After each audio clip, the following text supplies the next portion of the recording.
शादी से पहले मतलब रिलेशनशिप में आना आपको कहाँ तक अच्छा लगा था? देखिए, हम अपना गलती मान रहे हैं, ठीक है, लेकिन वो मुझे भरोसा दिलाया था, वो शादी का वादा किया था, तो इसलिए मैं उसके प्यार में बहती चली गई। प्रेग्नेंट हुए उसके बाद फिर इग्नोर करने लगा हमको, उसके बाद लड़का फ़रार हो गया है, वो दुबई गया है। वो मुझे इंस्टाग्राम पे ही प्रपोज़ किया, फिर हम भी उसको प्रपोज़ किए, रिप्लाई किए, क्योंकि देखिए हमारे साथ एक पीड़िता शोषित लड़की है जिनके साथ लव जिहाद मामला हुआ है।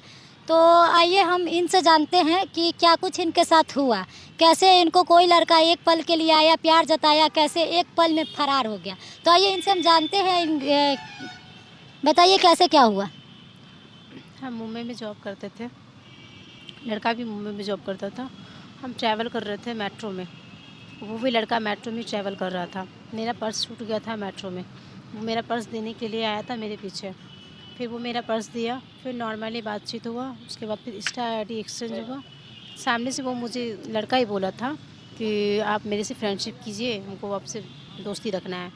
तो फिर वो मेरे से नंबर मांगा, तो नंबर तो हम नहीं दिए थे, लेकिन इंस्टाग्राम का आईडी हम दिए थे। तो इंस्टाग्राम से बात होने लगा था, 4-5 महीने इंस्टाग्राम से बात हुआ। उसके बाद फिर वो मुझे इंस्टाग्राम पे प्रपोज़ किया, फिर हम भी उसको प्रपोज़ किए, रिप्लाई किए, क्योंकि कॉमन बात, नॉर्मल बात तो हो ही रहा था।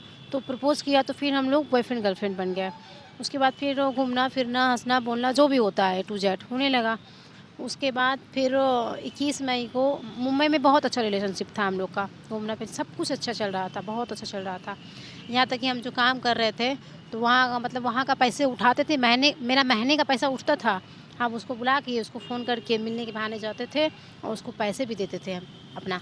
तो 80,000 के लगभग उसको हम पैसे दे चुके हैं। उसके बाद फिर 21 मई को हम लोग ट्रैवल कर रहे थे पाटलिपुत्र ट्रेन से, मुंबई से पटना, ये मुंबई से यहाँ पटना आ रहे थे। तो 3 दिन का ट्रैवल था, मुंबई से आने में 3 दिन लगता है। फिर 3 दिन तक हम लोग ट्रेन में थे।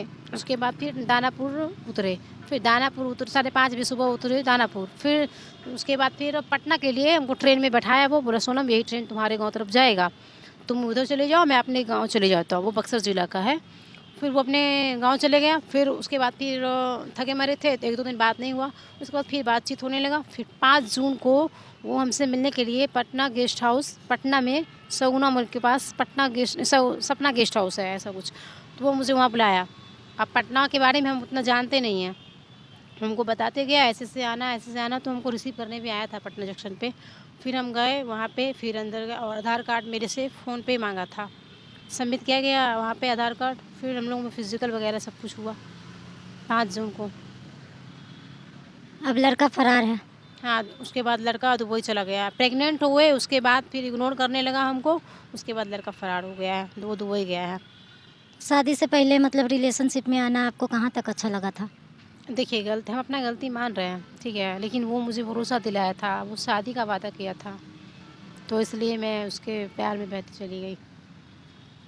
देखिए आप लोग इनको इतना भरोसा दिलाया कि वो रिलेशनशिप में आ गई, संबंध बना चुकी हैं।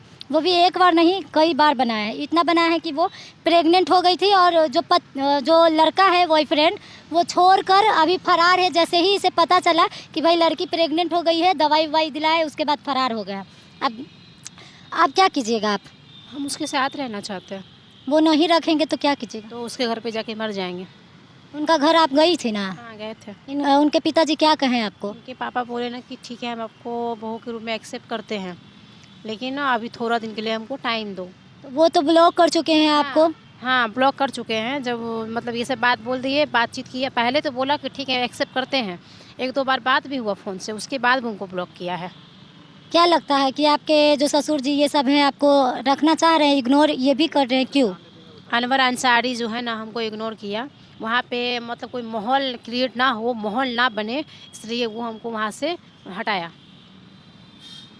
तो देखिए इनके साथ क्या कुछ हुआ है। ये सोनम जी हैं और इनका बातों को आप ध्यानपूर्वक सुनिए। और जो भी लड़कियां हैं, बच्चियां हैं, प्यार के मामला में पड़ जाती हैं और पढ़ने के बाद फिर जब रेप हो जाता है, इज्जत लुटाया जाता है, उसके बाद हम लोग अपना घर वाला को कहते हैं कि भाई मेरे साथ ऐसे किया। तो उससे पहले हमको घर वाला को बताना है। और सबसे पहली बात, जो बच्चियाँ हैं वो तो दूर ही रहे। आजकल की जो माहौल है 10 साल की बच्चियां तक प्यार करती हैं। बाबू ये सब में पढ़ना कहीं तक ठीक नहीं है। देखो ये आज दीदी हैं जिनके साथ आपका कितना उम्र है अभी? 25 साल की हैं ये, और इनके साथ कितना गलत हुआ है। आज ये इनके जो घर वाले हैं ये भी नहीं रख रहे हैं, और जो लड़का का लोग है घर परिवार वो इनको झूठी तसल्ली दिए हैं कि समय दो, लेकिन रखने का कोई इरादा नहीं है। वो अपना नंबर वगैरह सब इनका ब्लॉक कर चुके हैं। तो पहली बात कि मैं तो ज़्यादा मेरा मेन उद्देश्य है इनका वीडियो कवर करने का, ताकि इनको इंसाफ मिल सके। और मैं एक सोशल वर्कर हूँ, मैं इनके इंसाफ के लिए इनके साथ खड़ा रहूँगी। हाँ, मुझे पता है कि इनकी गलतियाँ हैं, लेकिन इनका तो गलती है ही, लेकिन इनको उस लड़का के घर में रहना चाहिए, और इनके माता पिता को इन्हें एक्सेप्ट करना चाहिए, उस लड़का को एक्सेप्ट करना चाहिए। और अगर वो नहीं रखते हैं तो इनको सज़ा मिलना चाहिए। धन्यवाद।